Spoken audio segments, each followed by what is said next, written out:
we enter into this season and you look at what's going on in the world, and it's hard to feel the hope of the Advent season.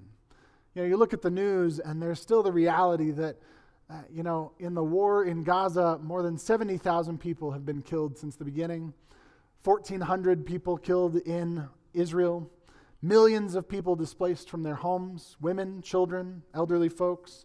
In Ukraine, after more than 3 years of full-scale war, estimates include that hundreds of thousands of soldiers and civilians alike on both sides have been killed or injured. And in that region, nearly 10 million people have been displaced from their homes, uprooted, and are now considered refugees. We live in this world and we enter into this season and we wonder, what does hope look like?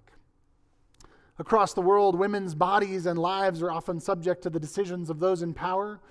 As we know, in Afghanistan, the UN human rights and independent experts describe an entrenched system that's there of severe gender-based discrimination where women and girls don't receive education anymore, cannot get employment, and there are severe limitations on their participation in public life. And here in the U.S., we've got our own stories of crisis as we continue the epidemic of gun violence, that tens of thousands of people lose their lives to guns, sometimes at the hands of others and sometimes at their own hands. And in the midst of all of that, we still have the burdens of overlapping insecurity in economics, of housing insecurity, those who have no access to food or health care, people who are vulnerable. And we ask again, what does hope look like in a world like this?